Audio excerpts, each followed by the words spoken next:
य च धर्मस्य सर्वधर्मस्वरूपिणे अवतारवरिष्ठाय रामकृष्णाय ते नमः।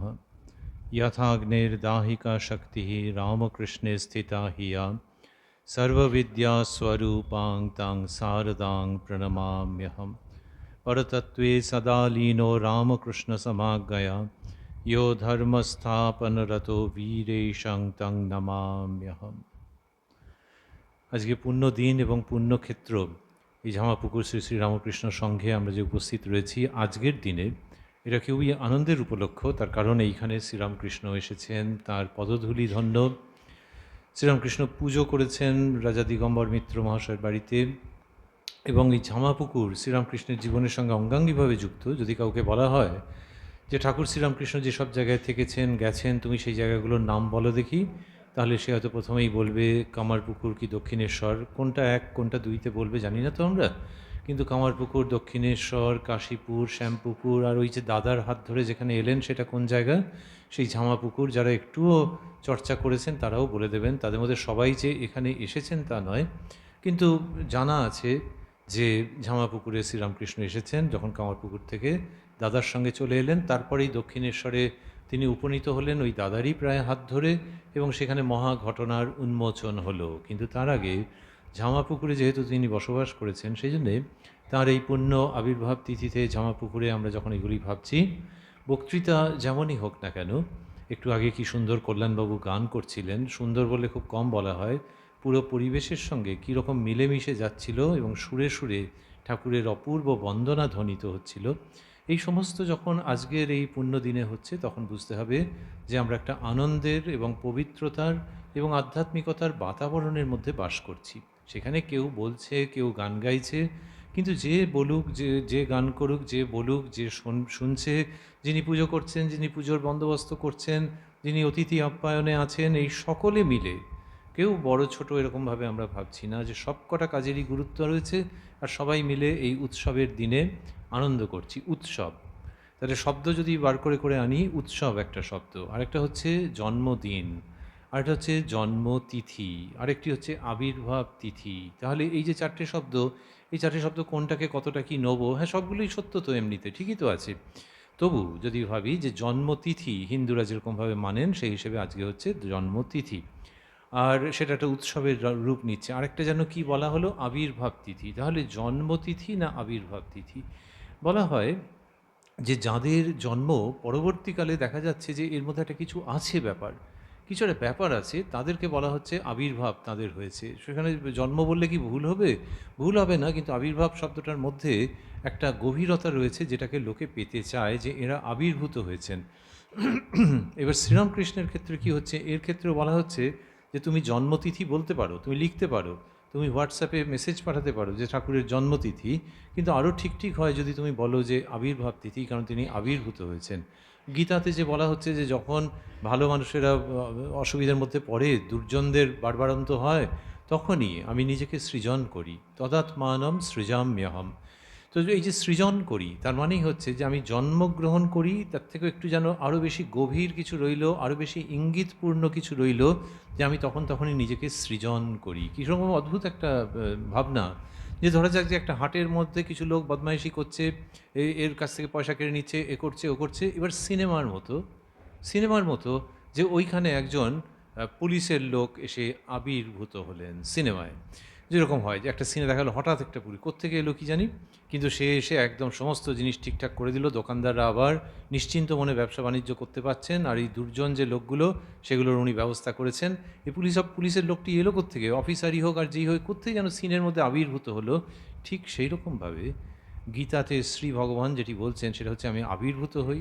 আর সিনেমায় যদি হয় তাহলে তাকে একটা মেকআপ নিতে হবে, মেকআপ নিয়ে টিয়ে লোকে বলবে এই এসে গেছে, মানে পুলিশের লোক এসে গেছে, এইবার এরা সব ঠান্ডা হবে।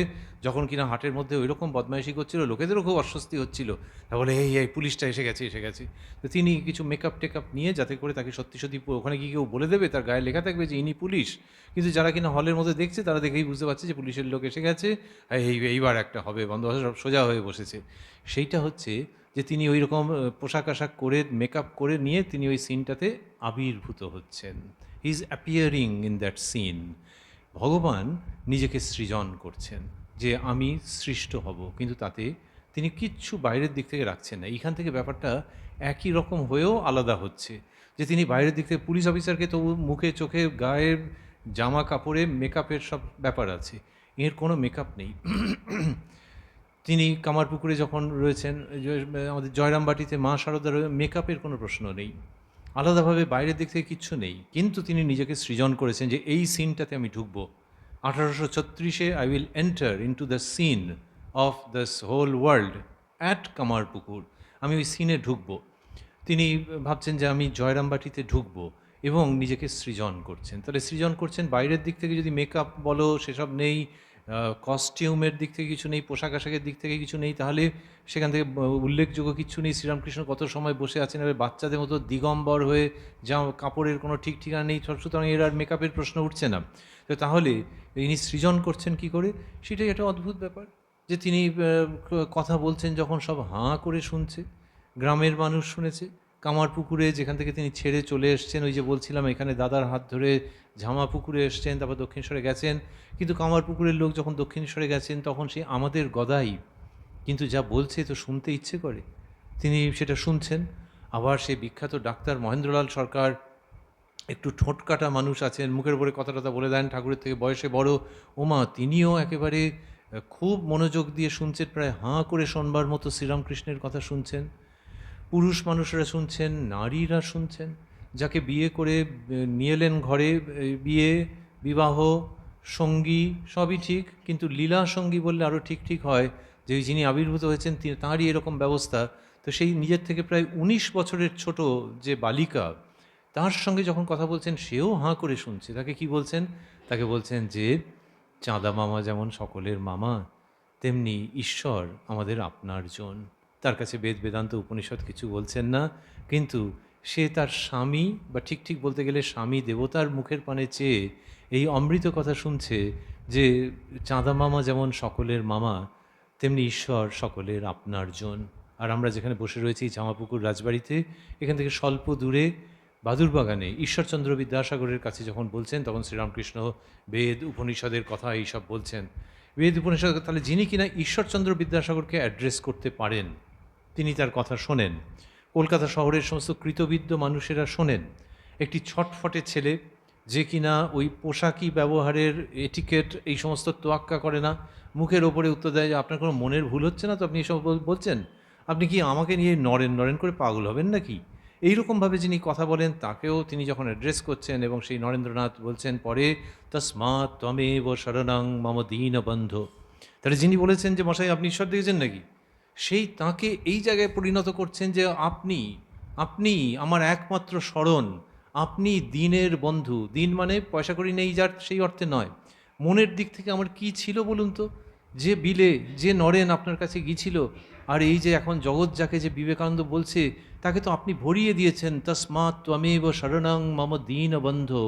এইটা ওই যে কিনা চোখে চোখ রেখে বলেছিল যে মশাই ঈশ্বর দেখেছেন, তার মানে আধা বিশ্বাস আধা অবিশ্বাস, তাকে এই জায়গায় নিয়ে আসছেন। নিয়ে আসছেন মানে কি তার শির দ্বারা বেঁকিয়ে দিচ্ছেন? না। নিয়ে আসছেন মানে কি তাকে হিপনোটাইজ করছেন? না। তার মধ্যে থেকে একটা পূর্ণাঙ্গ মানুষ, পূর্ণাঙ্গ দেবতা, বা সেই সপ্তর্ষি মণ্ডলের ঋষি আবির্ভূত হচ্ছেন শ্রীরামকৃষ্ণের পবিত্র স্পর্শে। এর সম্বন্ধেই বলা যায় যে ইনি নিজেকে সৃজন করেছেন। ওই 19 বছরের বাচ্চা মেয়ের কাছেও কথা বলছেন, আবার এই নরেনকে বিবেকানন্দে রূপান্তরিত করে দিলেন। সে বিদেশে গিয়ে সমস্ত কথা বলছে, এবং বলছে, সে কবিতার মধ্যে লিখেছে যে বাণী তুমি বিনা পানি কণ্ঠে মোর, যে আমি যা কিছু বলি দেবী সরস্বতী হয়ে তুমিই আমার কণ্ঠে রয়েছ। একটা চিঠিতে লিখছেন যে আর কোনো মিয়ার কাছে যাইব না। তাই ঠাকুরের মধ্যে যা দেখেছি, বদ্ধ জীবনের জন্য যে ইন্টেন্স সিম্প্যাথি, রামকৃষ্ণের জুড়ি আর নাই। এইটা যিনি লিখছেন, ওই কেউ বলতে পেরেছিল যে এখন যাকে স্কটিশ চার্চ বলে, বা তখনকার জেনারেল অ্যাসেম্বলিজ, তার যে নরেন্দ্রনাথ দত্ত চোখা বুদ্ধিমান ছেলে, একবারে যুক্তিতর্কে একদম খাসা, দু হাতে যেন দুটো তরোয়াল নিয়ে ঘুরছে, সে বলবে যে রামকৃষ্ণের জুড়ি আর নাই, এবং তাতে তার ব্যক্তিত্ব কিছুমাত্র কমেনি। টাওয়ারিং পার্সোনালিটি যে বিবেকানন্দের, সিংহ সদৃশ যে বিবেকানন্দ, সেই তিনি শ্রীরামকৃষ্ণের পদে ভুলুণ্ঠিত হয়ে এই রকম যে আরতি জানাচ্ছেন, সেই শ্রীরামকৃষ্ণ নিজেকে সৃজন করেছেন।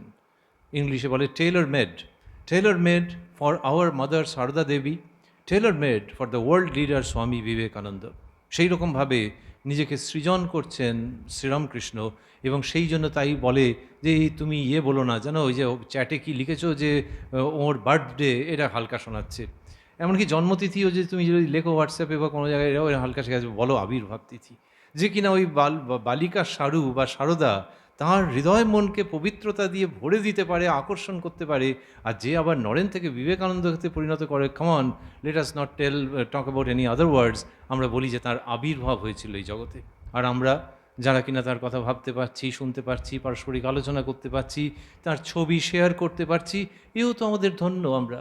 যে আর 5 রকম জিনিসের মধ্যে না থেকে সারাদিনের মধ্যে যদি 5 মিনিটও ওই যার আবির্ভাব হচ্ছে এই জগতে মধ্যাহ্নের সূর্যের মতো কিন্তু চন্দ্রের সুষমা গায়ে মেখে, সেই তাঁর কথার মধ্যে থাকতে পারছি, মানে আমাদের তো বিরাট সৌভাগ্য। ওয়ান্স এগেন যদি ভাবি যে তার আবির্ভাব, কিন্তু তার জীবনটা যদি দেখি, মানে তার যদি শরীরটাকে দেখি, তাহলে শরীরটার তো একটা পরিণতি আছে। বাচ্চা বয়সে ছটফটে সে ছেলে, সে খেলেছে, হেসেছে, দৌড়েছে, সাঁতার কেটেছে, পুকুরে ঝাঁপ মেরে, তারপরে হি ওয়াজ মেনটেনিং এ গুড হেলথ। কিন্তু আবার দক্ষিণেশ্বরে গিয়ে কি হলো যে ওই মা কালীর যে প্রসাদ একটু রিচ হতো, সেই জন্য পেটের গোলমাল প্রায় লেগেই থাকতো। শ্রী শ্রী মা বলছেন তা যে ঠাকুর পেট রোগা ছিলেন।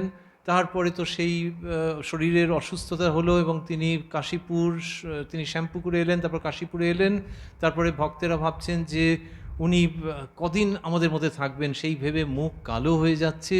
এমনকি যখন দ্য এন্ড হ্যাপেন্ড, তখনও তারা ভাবছেন যে ওনার তো অনেক সমাধি হতো, এও বোধহয় সমাধি হয়েছে।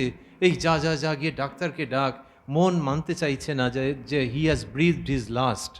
তখন ডাক্তার এসে ওই যেরকমভাবে সার্টিফিকেট দেন, সেই রকমভাবে যখন দিলেন, তখন যেন একটা পর্বত ভেঙে পড়লো চোখের সামনে থেকে। তাহলে এটাকে লোকে কি বলে? এটাকে বলে জীবনাবসান।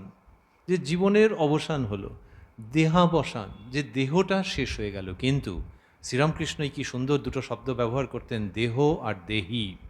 এই যে দেহি, দীর্ঘই দিয়ে দীর্ঘ সম্ভাবনার সূচনা সেইখান থেকে, যে দেহ আর দেহি, দেহের নাশ আছে। এক সময় দক্ষিণেশ্বরে ওই রেল পাতা ছিল, মানে আমরা যাকে রেল লাইন বলি, সেইটাতে ধাক্কা খেয়ে গিয়ে পড়েছিলেন। পড়ে ঠিক হাত ভেঙে যাওয়া নয়, ওই হাড়ের ডিসলোকেশন হয়ে গিয়েছিল।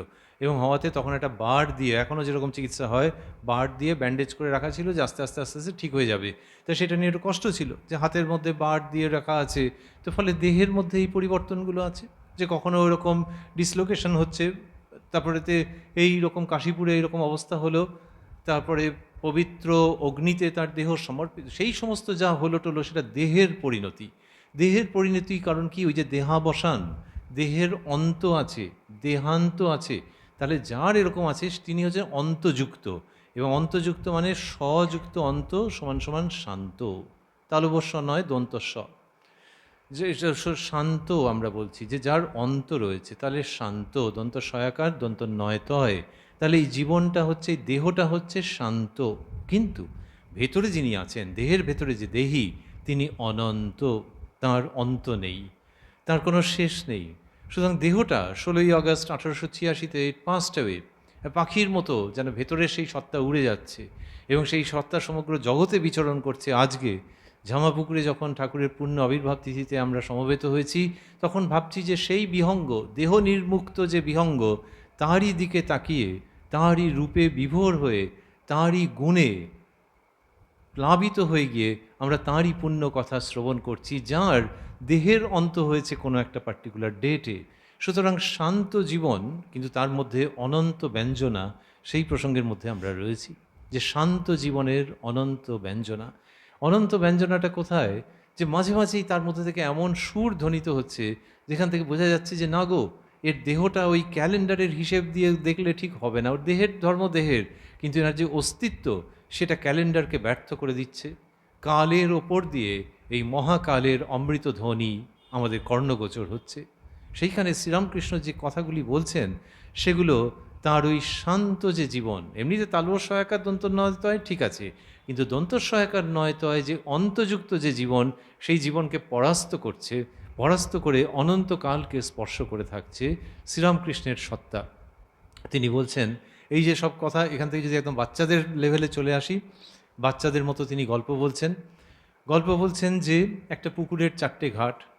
এইখানে যারা রয়েছেন আজকের এই শুভ সন্ধ্যায়, তাদের মধ্যে একজনও কেউ নেই হয়তো যিনি এটা জানেন না, আবার একজনও কেউ নেই যিনি এটা আবার শুনতে ভালো না বাসেন। বলছেন যে 4টে ঘাট, সেই 4টে ঘাটের একটা ঘাটে হিন্দু, একটা ঘাটে মুসলমান আছে। কেউ বলছে জল, কেউ বলছে পানি, কেউ বলছে ওয়াটার, আবার কীরকম উনি একজন কেমিস্টকে কোত্থেকে নিয়ে এসছেন এই গল্পের মধ্যে। বলছে সে বলছে অ্যাকোয়া। এই শ্রীরামকৃষ্ণের বলার ভঙ্গির মধ্যে কি মজা, যে কেমিস্টটা আবার কোত্থেকে এসে গেল, কিন্তু এসেছে। তাই দেখো যে সেই কেমিস্টও আছে। ও বাবা, এদের মধ্যে ঝগড়া লেগে গেছে। এ বলছে এটা জল নয় পানি, ও বলছে পানি নয় ওয়াটার, হাত ফাত গুটিয়ে ফেলেছে। তাহলে কী মানে সাংঘাতিক কাণ্ড হয়ে গেছে। এখনকার দিনের ভাষায় বলতে গেলে হয়তো কেউ বলবে যে কেউ তোপ দেখেছে, কেউ তার পাল্টা দিয়েছে। এইরকম তো ঘটনা, যে জল আর ওয়াটার আর পানি নিয়ে এইসব ঘটনা ঘটছে। শ্রীরামকৃষ্ণ যেন একটা বাচ্চা ছেলের মতো, ওই যে হালদার পুকুরে যে ছেলে গিয়ে ঝাঁপাই ঝুটতো, জলের মধ্যে ঝাঁপ দিয়ে পড়তো, ঠিক সেরকম একটা বাচ্চা ছেলের মতো যেন দেখছেন। আর গাঁয়ের পুকুর তো অনেকগুলো ঘাট, ভাবতে দৃশ্যটা চমৎকার লাগে। যে এই সব বয়স্ক বয়স্ক লোকেরা ওই দেখো শীতকালেও হাতের জামা হাতা গুটিয়ে ফেলেছে, মারপিট করবে নাকি। আধুনিক যুগের মানুষ যখন বলছেন যে বিভিন্ন রকম আছে এবং আমারটা নয় তোমারটা নয় আমারটা, এই যে তাদের মধ্যে ঝগড়াঝাঁটি, সেখানে শ্রীরামকৃষ্ণ প্রায় বাচ্চাদের মতো দেখছেন। শ্রী শ্রী রামকৃষ্ণ কথামৃতে রয়েছে যে যদি কেউ বলে জল নয় পানি, পানি নয় ওয়াটার, তাহলে হাসির কথা হয়।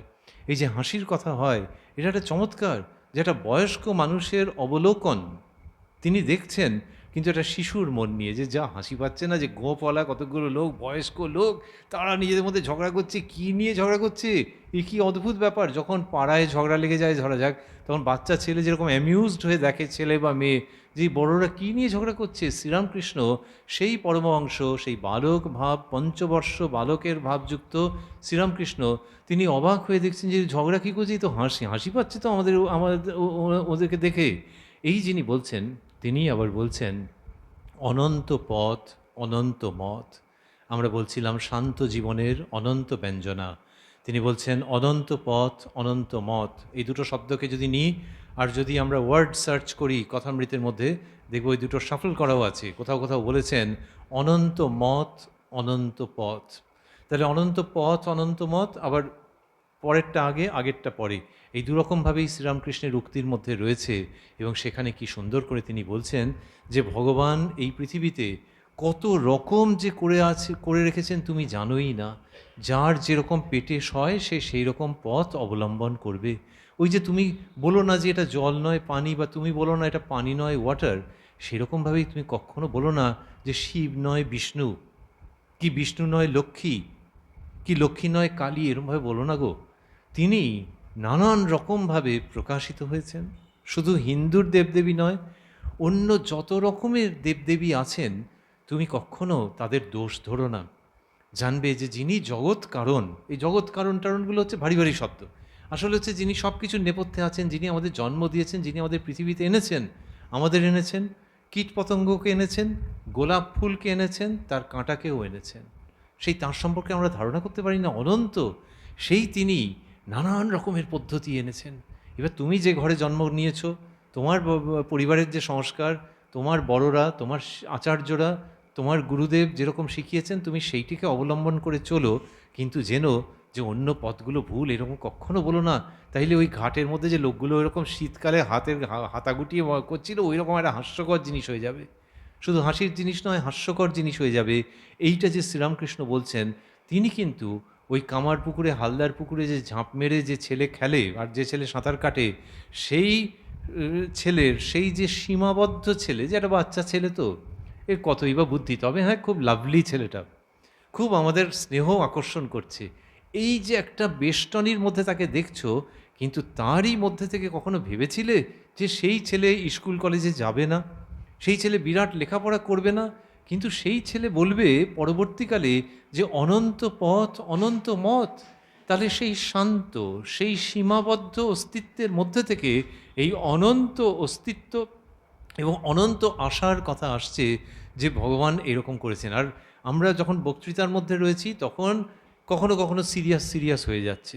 শ্রীরামকৃষ্ণ কখনো এটা করেননি মানে আমরা ভগবানের সঙ্গে আর কী তুলনা করব।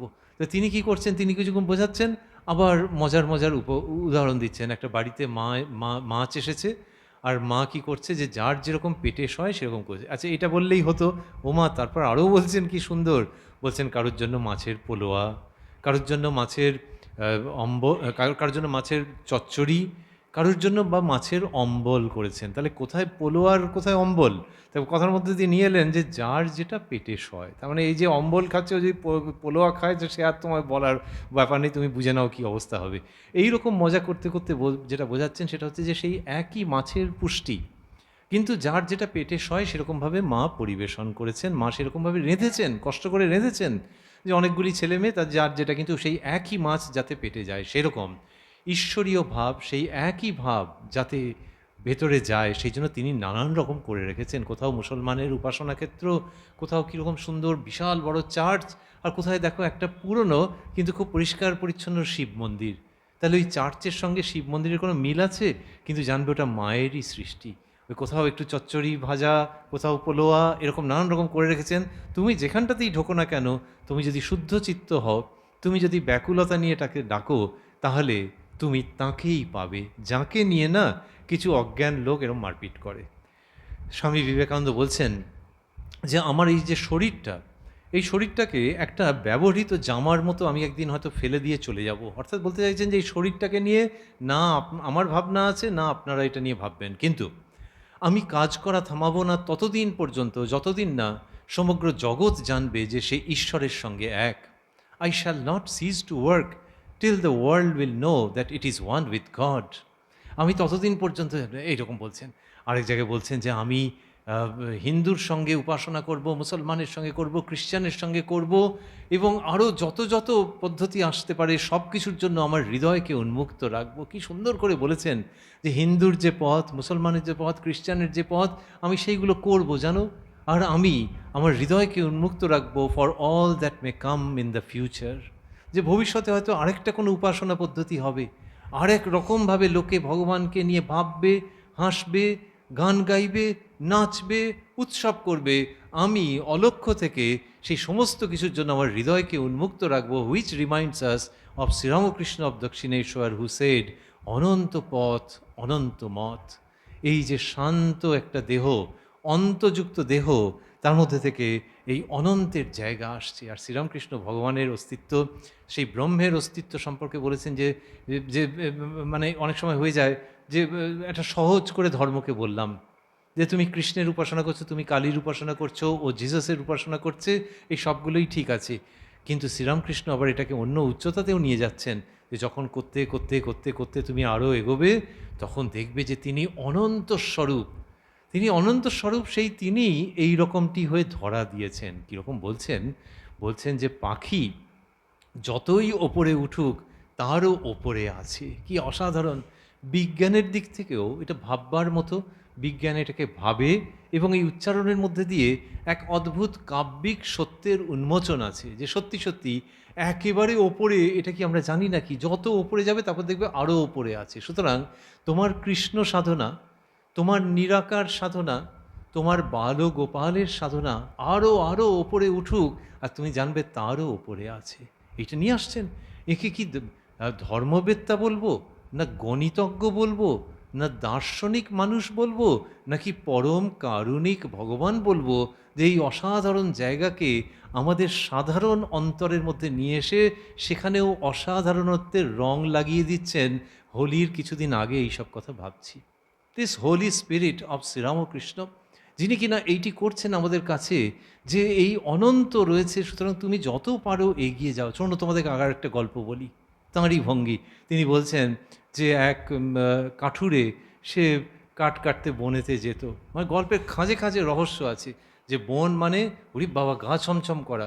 তো ও গিয়ে যেখান থেকে কাঠটাট কাটলে সেইগুলো নিয়ে এসে সংসার চালাতে পারবে, খাওয়া দাওয়া রান্নাবান্না হবে, সেইটুকুনি কাটকাটি নিয়ে চলে আসতো। এই সময় একজন ব্রহ্মচারী সেখান দিয়ে যাচ্ছে। এই ব্রহ্মচারী চরিত্র শ্রীরামকৃষ্ণের খুব পছন্দ ছিল। সন্ন্যাসীও ছিল, কিন্তু ব্রহ্মচারী মাঝে মাঝেই গল্পের মধ্যে আসছে। তেমন একজন ইয়াং এনার্জেটিক অ্যাসেটিক ত্যাগী ছেলে, কম বয়সী ব্রহ্মচারী সেখান দিয়ে যাচ্ছিল। সে কাঠুরেকে এখনকার দিনে হয়তো বলতো কাকা, তা তখন কাকা আর বলেনি, তা কাঠুরেকে বলেছে যে এগিয়ে পড়ো, বলে দিয়ে ব্রহ্মচারী কোথায় চলে গেলেন। মানে কাকা এগিয়ে পড়ো, এরকম একটা ভঙ্গি আর কি। তো সেইরকমভাবে কাঠুরেকে বলে দিয়ে সে ব্রহ্মচারী চলে গেলেন। কাঠুরে ভাবছে যে ব্রহ্মচারীজি বলেছেন যখন, এই ভেবে সে একদিনকে এগিয়ে দেখে, ওমা এখানে তো ভেতরে সব ইয়ে রয়েছে, সব মণিমাণিক্য রয়েছে, রূপো রূপো ঝকঝক ঝকঝক করছে, রূপো, আরে বাবা, এই বনের মধ্যে আমি ঢুকতাম না, গা ছমছম করতো, এখানে ঢুকে দেখছি রূপো রয়েছে তো এখানে ইয়েতে, খনিতে। তখন সে বলে সেই রূপো টুপো নিয়ে গেল, নিয়ে গিয়ে তার অনেক পয়সা হলো। কিন্তু সে তো কাঠুরে, জাত ব্যবসা ছাড়ছে না, সে করছে টরছে, এর মধ্যে কোনো স্ক্যাম নেই কিন্তু। তো সেরকমভাবে সে করছে। এইবারেতে সে হয়েছে। তারপর তার মনে হয়েছে যে না, উনি তো বলে গিয়েছিলেন যে আরও এগিয়ে পড়ো, তাহলে আরেকটু এগিয়ে যাই না। এইখানে থেমে আমরা ভাবছি যে ওই পাখি যত ওপরে উঠবে আরও ওপরে আছে, 1। 2, গুরু বাক্য, যে কখনো ভেবো না যে তোমার একটা বয়সে একটা জায়গা পর্যন্ত এসছো মানে ওইখানটাই গুরু যা দিয়েছেন সেটির আরও আরও আরও আরও সাধন হতে পারে। চলো না আরেকটুখানি ঢুকে দেখো কোথায়, ওই বন জঙ্গলে বটে, আবার মন জঙ্গলেও বটে। তার মধ্যে আরও যত ঢুকবে তত আরও অনেক কিছু পাবে। ওই ঢুকে ঢুকে দেখে আরেকদিনকে জিহুরি পাপ, বাইরের থেকে আলো আসছে না, পাখির একটু আধটু কিচিরমিচির শোনা যাচ্ছে, আর দিনের বেলায় মনে হচ্ছে অন্ধকার, সেইখানে ঝকঝক ঝকঝক করছে সোনার খনি। সেই সোনার খনি, সেই সব নিয়ে এসে বাড়িতে যা গেল, গিয়ে আবার বেশ কিছু দিন যায়, বছর যায়, বছর যায়, তারপর ভাবছে উনি তো বারণ করেননি কোনখানটা অবধি, শান্ত জীবনের অনন্ত ব্যঞ্জনা, অনন্ত ব্যঞ্জনা। যে তারপরে সে আরও এগিয়ে গেল, গিয়ে দেখছে হিরে মণি মাণিক্য জহরত সমস্ত আছে, সেই সব নিয়ে সে একেবারে আন্ডিল হয়ে গেল। শ্রীরামকৃষ্ণ এইখানে তো একদম গ্রাম বাংলার ভাষায় চলে এলেন, আন্ডিল হয়ে গেল। তার মানে এবারে ধনে ধনে পূর্ণ হয়ে গেল একেবারে, তার আর কিছু অপ্রাপ্ত কিছু আর রইল না। এই যে ভেতরে তুমি যত যাবে, এই আমাদের শরীর, আমাদের খাঁচা অনেক সময় বলা হয় যে স্কেলিটন, হিউম্যান স্কেলিটন, বাইরের দিক থেকে দেখতে গেলে তুমি কিন্তু তারই মধ্যে মন আছে। দোহাই আমাকে সেই বিজ্ঞান বোঝাতে বলো না, সেই ডাক্তারি বোঝাতে বলো না, কিন্তু ভেতরে আছে, এটা একজন 70 বছরের লোকও জানে, আর একটা 7 বছরের মেয়েও জানে যে ভেতরে একটা জগৎ আছে। তো সেই জগতে তুমি যদি যাও, তুমি যদি সেখানে আরও ভেতরে চলে যাও, যে এগিয়ে পড়ো, তাহলে জানবে তুমিও আন্ডিল হয়ে যাবে, তুমিও এমন বস্তু পাবে যাতে আর তোমার কোনো আফসোস থাকবে না, জগতে তোমার আর অপ্রাপ্ত কিছু থাকবে না। এই সব কথা শ্রীরামকৃষ্ণ যখন বলছেন, তখন দেখছি যে আরে বাবা, কোন উচ্চতায় নিয়ে যাচ্ছেন, কোন গভীরতায় নিয়ে যাচ্ছেন, কোন গভীর গহনে নিয়ে যাচ্ছেন, গহন আনন্দ শ্রীরামকৃষ্ণের অমৃত কথায় সেটি তিনি নিয়ে আসছেন। আর নিয়ে আসতে আসতে এই আমরা যেখানে রয়েছি এখান থেকে অল্প দূরে ঈশ্বরচন্দ্র বিদ্যাসাগরের বাড়ির যে প্রসঙ্গের মধ্যে আমরা ঢুকছি, সেইখানে দেখছি যে ঈশ্বরচন্দ্র বিদ্যাসাগরের সঙ্গে যখন শ্রীরামকৃষ্ণের কথা হচ্ছে, তখন তিনি বলছেন যে ব্রহ্ম উচ্ছিষ্ট হন নাই। নানান কথার মাঝখানে বলছেন, ঈশ্বরচন্দ্র বিদ্যাসাগরের একটা ধারণা ছিল, মাস্টারমশাই সেটা লিখেছেন, যে হিন্দুরা যা বলতে চেয়েছে ঠিক বোঝাতে পারেনি। অনেক সময় হয়তো যে একটা কিছু পড়লাম টড়লাম, অনেক খবরের কাগজে লোকের হয় যে একটা আর্টিকেল লিখেছে কিন্তু বোঝাতে পারলো না শেষ পর্যন্ত, অনেক লিখেছে জ্ঞানী লোক কিন্তু বোঝাতে পারলো না। বিদ্যাসাগর মশাইয়ের এরকম একটা অভিযোগ, অভিমান ছিল। মাস্টারমশাই তো নম্বর দিতে গিয়ে যেন হিন্দুদের মনে মনে 10-এর মধ্যে 10 ঠিক দিতে পারেননি, 7.5 অবধি দিচ্ছি কিন্তু বোঝাতে পারেনি ঠিক, এরকম একটা ভঙ্গি ছিল। বিদ্যাসাগর নমস্য ব্যক্তি, কিন্তু এই যে ভঙ্গিটা ছিল সেইখানে সে শ্রীরামকৃষ্ণ সেটার কথা একবারও তুললেন না, না তুলে বললেন যে ব্রহ্ম উচ্ছিষ্ট হন নাই, কারণ ব্রহ্মকে কেউ মুখে বলতে পারে নাই। কি চমৎকার করে বলছেন যে ব্রহ্ম হচ্ছেন অনন্ত, কিন্তু সেই তাঁর স্বরূপ কেউ মুখে বলতে পারেন নাই। তার মানে হচ্ছে যে যে বইতে যা লেখা আছে বা বক্তৃতায় যা বলা আছে তা দিয়ে ব্রহ্মের স্বরূপকে বোঝানো যায় না। তাহলে আমরা রয়েছি অনন্ত ব্যঞ্জনা। ওই জন্য বলছি যে অনন্ত ব্যঞ্জনা, এটা অনন্ত বিবৃতি নয় যে অনন্তকে একটা বিবৃতি দিয়ে দিলাম, যে এই স্টেটমেন্ট দিয়ে দিলাম, সেরকম বিবৃতি নয়। শ্রীরামকৃষ্ণের জীবনের মধ্যে থেকে অনন্তের ব্যঞ্জনা। ওই যে এগিয়ে পড়ো, ব্রহ্মচারী, কাঠুরে, বন, এই যে গল্পটা বললাম, আর বেশি বলবো না, তোমাদের বোর করবো না। শ্রীরামকৃষ্ণের যেন এই ভাব যে তোমাদের বোর করবো না, এই গল্পটা বলে দিলাম। আমি বক্তা করে ফেলেছে হয়তো অলরেডি, আমি জানি না, কিন্তু শ্রীরামকৃষ্ণ বলছেন যে বোর করবো না, যে এবার একটু মনে মনে ভাবো না, সেটা হচ্ছে ওনার ভঙ্গি। ঠিক সেই রকম বোর করবো না, সেই ভঙ্গিতে বিদ্যাসাগর মশাইকে বলছেন যে ব্রহ্ম উচ্ছিষ্ট হন নাই, যেহেতু তাকে মুখে বলা যায়নি। এইটা চমৎকার একটা কথা, যে দেখো তোমার মনে হচ্ছে হিন্দুরা পুরো বুঝিয়ে বলতে পারেনি, কিন্তু জানো এটা বুঝিয়ে বলা যায় না গো, এটা বুঝিয়ে বলা যায় না, এটা আভাসে ইঙ্গিতে বলা যায়, বুঝিয়ে বলা যায় না। যেমন যদি একটা কোনো গান কেউ শোনেন, একটা ক্লাসিক্যাল হতে পারে, একটা আধুনিক জীবনমুখী গান যেমন হয় সেরকম সহজ সুর তাল লয় ছন্দে গান হতে পারে, এইটা যদি একজনের খুব ভালো লাগে, সে আরেকজনকে কী বলবে যে দারুণ শুনলাম, বুঝলি, ওই লিঙ্কটা তোকে পাঠাবো, দারুণ, ওটা যে এই সব যে বলছে যে দারুণ মানে ওটা কি গান নাকি? না, গান নয়। যদি বলে যে গানটা আপনি বোঝান না, বলে গানটা কী করে বোঝাবো, তাহলে শুনতে হবে তো। শুনে যদি তার সেই অনুভূতি হলো, তার আগে আমি ওরকম এক্সক্লেম করছিলাম, এটা যদি একটা গান সম্বন্ধে সত্যি হয়, তাহলে ব্রহ্মবস্তু সম্পর্কে কখনো হয় নাকি? মানে শ্রীরামকৃষ্ণের যেন বক্তব্য বিদ্যাসাগরের কাছে পুরো শ্রদ্ধার সহিত, যে ব্রহ্মকে একটা বইয়ের মধ্যে পুরোপুরি বুঝিয়ে রাখা থাকলে তার তো আনন্দ মাটি হয়ে যাবে। হয় নাকি? তুমি কি একটা গানকে ওরকমভাবে লিখে মিকে বুঝিয়ে, বা একটা ক্লাস এক পিরিয়ড 50 মিনিটের মধ্যে একটা গানকে বুঝিয়ে দিলে তাহলে তো গানের মজা মাটি হয়ে যাবে। সেইটাকে বলছেন তিনি রান্নাঘরের উদাহরণ নিয়ে, যে এঁটো জিনিস খারাপ লাগে না, সেরকম ব্রহ্মকেও মুখে যদি বলা হতো এঁটো হয়ে যেত, জানো তো। হয়নি, কি আনন্দের কথা। বিদ্যাসাগর মশাই সঙ্গে সঙ্গে রিয়্যাক্ট করছেন, তার প্রতিক্রিয়া হচ্ছে যে বাহ, আজ একটি নূতন কথা শিখলাম। এই কথা যে বিদ্যাসাগর মশাই বলছেন, সেখানে দেখা যাচ্ছে যে শ্রীরামকৃষ্ণ সেই অনন্তের কথা বলছেন, এবং একটু যে তার অধরা যে জায়গাটা রয়েছে, একটা স্পেস রয়েছে, যে আমি এইটুকুনি বলে চুপ করে গেলাম, তুমি এটা শোনো, তারপর নিজের মনে ভাবো। আজকে ভাবতে পারো, কালকে ভাবতে পারো, সারা জীবন ধরে ভাবতে পারো। তবে হ্যাঁ, জানবে, ভাবলে না ওই কাঠুরের মতো তোমার অবস্থা হবে। যত ভাববে তত তুমি ভেতরে চলে যাবে, একদিন না একদিন তুমি আনডিল হয়ে যাবে। এইটা চারটিখানি কথা নয়, যে হালকা ছোঁয়ায়, হালকা তুলির স্পর্শে যেন শ্রীরামকৃষ্ণ ওই অনন্তের ব্যঞ্জনা মানুষের কাছে এনে দিচ্ছেন। আর মানুষ সম্পর্কে বলছেন যে মানুষ কি কম গা, মানুষ সেই অনন্তকে চিন্তা করতে পারে। কি চমৎকার কথা! যে যেমন ধরা যাক, যে যার গান শোনবার কান তৈরি হয়েছে, যে রবীন্দ্রসঙ্গীত ভালো লাগছে, ধ্রুপদী সঙ্গীত ভালো লাগছে, কারো খেয়াল ঠুংরি ভালো লাগছে, কারো ওয়েস্টার্ন মিউজিক ভালো লাগছে, তার মানে লোকে বলবে যে ওরে, এর কানটা তৈরি হয়েছে, এর আগে পর্যন্ত সুর বোধ ছিল না, এর কানটা তৈরি হয়েছে। তাহলে কান, এই যে কানটা যে তৈরি হয়েছে, এটা কি জন্তু জানোয়ারের ক্ষেত্রে হয়? হয় না তো। লোকে বলে হ্যাঁ, গরু টরু তারা একটু মিউজিক ভালোবাসে, মিউজিক চলে, সে নামমাত্র। কিন্তু মানুষের যে কান তৈরি হওয়া, কোথায় একটা হচ্ছে, সেটা শুনে বলল যে অমুক রাগ কি অমুক রাগিনী, এই যে কান তৈরি হয়ে যাওয়া, এটা মানুষের ক্ষেত্রে হচ্ছে। অথচ বায়োলজিক্যালি যদি দেখি, মানুষের যে কান, সেটা জন্তু জানোয়ারের কানের সঙ্গে খুব একটা তার গঠনগত তফাৎ নেই। তাহলে বুঝতে হবে যে এই যে কান ধরে টানছে, যেটাকে আমি স্পর্শ করতে পারি, ওই কানটার মধ্যে আসলে বিশেষত্ব নেই, আসলে ভেতরের একটা কিছু ব্যাপার আছে। এরা বলছেন যে একটা বহিরেন্দ্রিয়, একটা অন্তরিন্দ্রিয়। কানটা বহিরেন্দ্রিয় আর ভেতরে অন্তরিন্দ্রিয়। একই গান দুজন শুনলো, দুজনেরই কান পরিষ্কার, কিন্তু একজন শুনে বললো দু দু দু চ চ চ ওদিকে চ, আরেকজন বললো দাঁড়া দাঁড়া, এখানটা একটুখানি দাঁড়াই, ছাদে কে যেন একটা গান গাইছে। তাহলে একই কান, দুজনের কানের মধ্যে ডিফেক্ট নেই, কিন্তু ভেতরে যে রিসেপশনটা হচ্ছে, সেটার মধ্যে তফাৎ হয়ে যাচ্ছে। এইখানে শ্রীরামকৃষ্ণ বলছেন মানুষ কি কম গা, সে অনন্তকে চিন্তা করতে পারে। তাহলে সঙ্গীতের মানুষ যখন এই দুটো ছেলের মধ্যে বলবেন যে এই ছেলেটার মিউজিকের সেন্স আছে, সমবয়সী বটে, এর মিউজিকের সেন্স আছে, ছাদে গান গেছো, ঠিক ধরেছে যে চমৎকার গান হচ্ছে। শ্রীরামকৃষ্ণ সেই ভঙ্গিতে বলছেন যে এই মানুষগুলোর মধ্যে ইনফিনিটির সেন্স আছে, ইনফিনিটির সেন্স আছে, তারা অনন্তকে চিন্তা করতে পারে। সঙ্গীত সাধক যেমন বলবেন যে এই ছেলেটাকে তুমি অর্ডিনারি ভাবছো, কিন্তু ওই গানটা ঠিক ধরেছে, তেমনি মানুষ অনন্তকে চিন্তা করতে পারে। এইটা বলার মধ্যে দিয়ে শ্রীরামকৃষ্ণ এই সত্যে উদ্বোধিত করছেন, উন্নীত করছেন যে মানুষের জীবনটা সাধারণ নয়, মানুষের জীবনটা অসাধারণ, সেই অনন্তকে ধরতে পারে।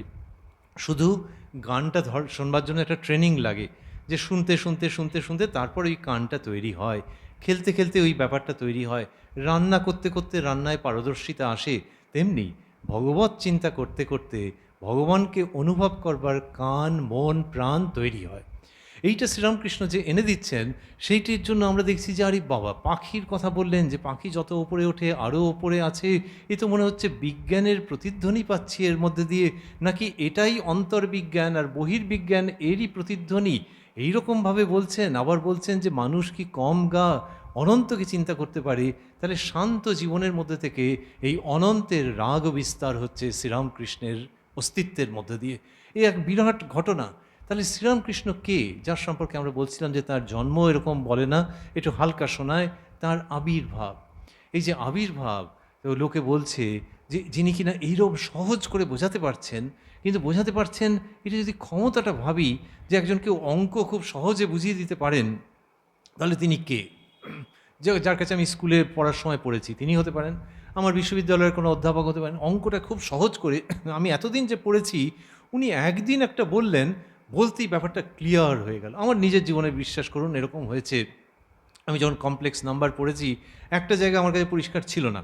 তারপরে আমি যে কলেজে পড়েছি, সেখানে একজন বললে যে, "উনি তো অঙ্কের বিরাট।" আর তখন দেখে তাকে একটু ভয়ও লাগলো। তা ভাবলাম যে যা হবে, হবে, গিয়ে একদিন স্যারকে জিজ্ঞেস করব। তো উনি যাচ্ছেন, আমাদের তখন পিরিয়ডটা ক্লাস শেষ হতে একটু দেরি আছে, আরও দেরি আছে। আমি গিয়ে স্যারকে বললাম, "স্যার একটা প্রশ্ন আছে।" উনি দেখলাম যে কিছু রাগ-টাগ কিছু করলেন না, বা আমি কোন ক্লাসে পড়ি জিজ্ঞাসা করলেন না। বললেন, "বলো।" আমি বললাম, "স্যার এটা, এইটা, এটা, এটা।" উনি বললেন, "এটার মানে হচ্ছে এই, এই।" দেখলাম পুরো ক্লিয়ার হয়ে গেল, পুরো ক্লিয়ার হয়ে গেল। অথচ তিনি যে বিরাট আমাকে নিয়ে গিয়ে একটা ব্ল্যাকবোর্ডের সামনে বোঝালেন তা নয়, ওই জানা চেনা জিনিসের মধ্যে থেকে ঠিক যেন একটা পর্দা সরে গেল। তো এখান থেকে লোকে বলেছে যে মানে লোকে তখন কি বলে, লোকে আমাকে বলবে এরকমই ক্ষেত্রে যে, হ্যাঁ তোমার তো এটা হবে, কারণ উনি একজন গিফটেড লোক। এই গিফটেড একটা শব্দ, শব্দ মাত্র তো, যে ভগবানের গিফট তার মধ্যে আছে, এরকম যেন যে তিনি অঙ্কটাকে খুব সহজে বুঝিয়ে দিতে পারেন। আমার ক্ষেত্রে সত্যি ওইখানেতে মনের মধ্যে পর্দা সরে গেল, একটু লজ্জাও হলো যে ইস ব্যাপারটা আগে ধরতে পারিনি, ইনি বলে দিলেন তাতেই হয়ে গেল। এখান থেকে বোঝা যায় যে অঙ্কটা এর শ্বাস প্রশ্বাসের মধ্যে আছে। ইনি যখন মুখ খুলছেন তখন এই অঙ্কটা শ্বাস প্রশ্বাসের মধ্যে আছে, সেটার দ্বারা আমার কল্যাণ হচ্ছে। এরকম মনের মধ্যে থেকে পর্দা খুলে গিয়েছিল আরেকজনের। তিনি ওই কমপ্লেক্স নাম্বার জিজ্ঞেস করেননি, কিন্তু তিনি একটা কমপ্লেক্স ব্যাপার নিয়ে ঘাঁটাঘাঁটি করতেন। তিনি কি করতেন, যে এই অদ্বৈত সাধনা করতেন, এবং অদ্বৈত সাধনা যে করছেন তিনি, তিনি নানান রকমের, আমরা যেখানে বসে আছি এখান থেকে অল্প দূরে তাঁরও বাড়ি। তো তিনি ওই ব্রহ্ম, জীব, জগৎ এইসব নিয়ে কম বয়সী ছেলে, সে অনেক তার পড়াশোনা, অনেক ভাবনা চিন্তা, অনেক সাধনা আছে। এবার তিনি গেছেন দক্ষিণেশ্বরে শ্রীরামকৃষ্ণের কাছে, গিয়ে তার কাছে যাতায়াত শুরু হয়েছে। তখনকার দিনের তো একটু পুরনো পুরনো নাম, হরিনাথ, হরিনাথ চট্টোপাধ্যায়। তো তিনি গেছেন, গিয়ে শ্রীরামকৃষ্ণের সঙ্গে যাতায়াত করছেন, এ করছেন, ও করছেন। আর শ্রীরামকৃষ্ণ জানেন যে তিনি এই অদ্বৈত চর্চা করেন। এইবার একদিন ক্যাজুয়ালি, আমি যেমন ওই অঙ্কের মাস্টারমশাইকে করিডোরে ধরেছিলাম, আমি গিয়ে তাকে জিজ্ঞেস করেছিলাম, এই ক্ষেত্রে শ্রীরামকৃষ্ণ এই যুবক হরিনাথকে বললেন যে, তুমি নাকি অদ্বৈতের চর্চা করো, তা অদ্বৈত মানে তো ব্রহ্ম সত্য, জগৎ মিথ্যা, এই তো, না আর কিছু? হরিনাথ, যিনি পরবর্তীকালে শ্রীমৎ স্বামী তুরীয়ানন্দজি মহারাজ, যাকে রামকৃষ্ণ মিশনে বেদান্তের উপরে অন্যতম সাধক, পণ্ডিত, উপলব্ধিবান পুরুষ, ব্রহ্মজ্ঞ এইসব বলা হয়, যে ও তুরীয়ানন্দ মহারাজের সম্পর্কে আলোচনা হচ্ছে, এই চলো চলো চলো আজকে শুনতে যাব, যে বেদান্ত নিয়ে তুরীয়ানন্দজি মহারাজ কি বলেছেন, হরি বাবারি, কে কে আলোচনা করে, যাবো যাবো শুনতে যাব। এইরকম যার অবস্থান, তাঁর যুবা বয়সের অভিজ্ঞতা তিনি বলছেন যে ঠাকুর যখন ওই কথাটি বললেন যে তো তোমার এই বেদান্ত মানে কি ব্রহ্মসত্য, জগৎ মিথ্যা, এই তো, নাকি আর কিছু, তখন তার চোখের সামনে থেকে একটা পর্দা সরে গেল, এবং তিনি ওই সত্যকে অপূর্বভাবে উপলব্ধি করলেন। এবার যদি কোনো ছেলেকে বলা হয় যে সে হয়তো হায়ার সেকেন্ডারি পড়ছে, এই তুমি দশের নামটা জানো, সে বলবে দশের নামটা জানি না কেন, এই তো দশের নামটা মুখস্থ, এক্ষুনি বলে দিতে পারবো। কিন্তু যখন শিখেছে তখন একটা পর্ব গেছে, যে দশের নামটা তাকে একটু শিখতে হয়েছে, দশেককে 10, 10 দুগুণে 20, 3 10 গুলোচ্ছে টুলোচ্ছে করতে করতে ঠিক হয়ে গেল। তো তার একটা ওই শেখার একটা পর্ব গেছে, যখন শিখে গেছে তখন একদম ঠিকঠাক হয়েছে, গড়গড়িয়ে একদম সে বলে দিচ্ছে। এই গড়গড়িয়ে বলে দিতে পারার জন্য কারোর একটা ইন্টারভেনশন দরকার, যে যিনি কিনা ওকে শেখাচ্ছেন। শ্রীরামকৃষ্ণ যখন শেখাচ্ছেন যে এই ব্যাপারটা, তখন তার মনের মধ্যে থেকে পর্দা সরে যাচ্ছে, এবং তিনি গড়গড়িয়ে তার পরবর্তীকালে ব্রহ্ম, বেদান্ত, বিজ্ঞান বলছেন। এইখান থেকে বোঝা যায় যে he is a gifted person, যিনি কিনা, আবারও ভাবছি যে ঝামাপুকুর, কামারপুকুরে পড়াশোনা করলেন না, এই ঝামাপুকুরে তার দাদা বড় আশা নিয়ে বলেছিলেন ভাইকে যে একটুখানি লেখাপড়া কর, তাহলে এই সমস্ত একটু উপার্জনের সুবিধে হবে। দাদার প্রতি পূর্ণ শ্রদ্ধা রেখেও জোরের সঙ্গে সেই ছেলে জানিয়েছিল যে চাল কলা বাঁধা বিদ্যে আমি শিখব না, চাল কলা বাঁধা বিদ্যে শিখব না, মানে যেটা নিয়ে ইনকামের দিকে যায় আমি সেটা শিখব না। সেই তিনি ভারতবর্ষীয় দর্শনের একেবারে ওপরের দিকের যে বিষয়, যে ব্রহ্ম সত্য, জগৎ মিথ্যা, সেইটি একটি ইয়াং ছেলেকে, যে কিনা পড়াশোনা করেছে, সাধন করেছে, তার কাছে যখন ক্যাজুয়ালি বললেন, আর তার মনের মধ্যে পর্দা সরে গেল। এইখানে এক্সপ্লেনেশনটা হচ্ছে যে যার সর্বাঙ্গে ওই ধর্মভাব, যিনি যখন মুখ খোলেন তখন ধর্মই বহির্গত হয়। যার সম্পর্কে বলা হয়েছে যে তিনি ভাবও মুখে থাকতেন, তার মানে হচ্ছে যে তুমি দেখছো বটে যে তিনি হয়তো একটু মুড়ি খাচ্ছেন, একটু জিলিপি খাচ্ছেন, একটু জল সেবন করছেন, কিন্তু মুখ থেকে যা নির্গত হচ্ছে সেটা হচ্ছে ভাব, আর কিচ্ছু নয়, তিনি ওই ব্রহ্মভাবেতে রয়েছেন এবং তিনি ভাবমুখে রয়েছেন। সেই জন্য যখন তিনি কথা বলেন তখন ধর্ম নির্গত হয়। And that is why that young Turiyanandaji, young Harinath Chattopadhyay, face to face with Sri Ramakrishna, got that unique message which was kept potent in that Mahavakya, যে ব্রহ্মসত্য জগৎ মিথ্যা। ওই মহান বাক্যের মধ্যে এই যে কথা ছিল, শ্রীরামকৃষ্ণ যখন বলছেন তখন ওটা হচ্ছে। আমি করিডোরে যাকে দেখেছিলাম তাঁর সম্পর্কে, সেই অধ্যাপকজির নাম করছি না আলাদা করে, তা আমাকে পরেও বলেছে, ওরে বাবা উনি তো বিরাট। শ্রীরামকৃষ্ণের কাছে যখন এই প্রসঙ্গটা এসছে শ্রীরামকৃষ্ণের সম্বন্ধে, যে যিনি কিনা এই ধরনের মানুষকে ইনফ্লুয়েন্স করেছেন, এবং ইনফ্লুয়েন্স করা মানে তাদেরকে বোকা করে দেওয়া নয়, তাদেরকে হিপনোটাইজ করে দেওয়া নয়, কিন্তু তাদেরকে ভেতরের সত্যকে উন্মোচন করেছেন। আবারও হরিনাথের অভিজ্ঞতার কথা ভাবছি, যে তিনি এগুলো তো সব পড়েছিলেন, কিন্তু যিনি কিনা ওইটার মধ্যে রয়েছেন, যদি রান্নাটা কেউ একটা ইউটিউব বা অন্য কোথাও শুনে একটা রেসিপি, সেইটা ধরে ধরে যদি রাঁধতে যান তাহলে হয়তো পারবেন, আবার পুড়েও যেতে পারে, তেঁতোও হয়ে যেতে পারে, যা হোক হতে পারে। কিন্তু রান্নাটা সফল হওয়ার পূর্ণ সম্ভাবনা আছে যদি কাকিমা, মাসিমা, পাশের বাড়ির বৌদি, কেউ একজন যে কিনা ওইটা রাঁধে, সে যদি বলে যে এই তুমি এইভাবে করবে, দের ইজ এভরি চান্স যে ওখান থেকে সাকসেসফুল হয়ে যাবে, কারণ যে রেঁধেছে সে শেখাচ্ছে। শ্রীরামকৃষ্ণ হচ্ছেন সেই ধর্মের জগতের আস্বাদন করা ব্যক্তি। তিনি যখন বলছেন তখন অন্য রকমের ফল ফলছে। সুতরাং আমার ওই ম্যাথামেটিক্সের অধ্যাপক সম্পর্কে লোকে বলছে গিফটেড, আর এর সম্পর্কে বলে হচ্ছে, শ্রীরামকৃষ্ণ সম্পর্কে বলছে যে ভগবান স্বয়ং অবতীর্ণ হয়েছেন। ভগবান স্বয়ং অবতীর্ণ হয়েছেন, এবং সেই জন্যেই এত সহজ করে, এত গভীর, এত অনন্ত ভাব ও ব্যঞ্জনাপূর্ণ জিনিস তিনি গাঁয়ের গরিব গুরব মানুষকেও দিয়েছেন, আবার তোমাদের কলকাতা শহরের সমস্ত কৃতবিদ্য মানুষকেও দিয়েছেন। Come on, let us believe, let us feel blessed to accept that God himself has taken birth in this form. ভগবান এই রূপে জন্মগ্রহণ করেছেন, তিনি আরও ভালো বাংলায় বলতে গেলে তিনি আবির্ভূত হয়েছেন, এবং সেইখান থেকেই শ্রীরামকৃষ্ণকে মানুষ অবতার বলে ভেবেছে, যে অবতরণ করেছেন তিনি অবতরণ করেছেন।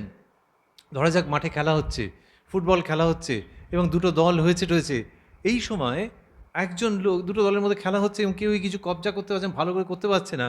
এইবার একজন লোক নামলো, একটু মনে হচ্ছে বয়সটা বেশি, কিন্তু বুঝতে পারছি না, জার্সি টার্সি পরে নেমেছে, উড়ে বাবা পায়ের কি কাজ, এদিকে ওদিকে করতে করতে গোল করে দিল।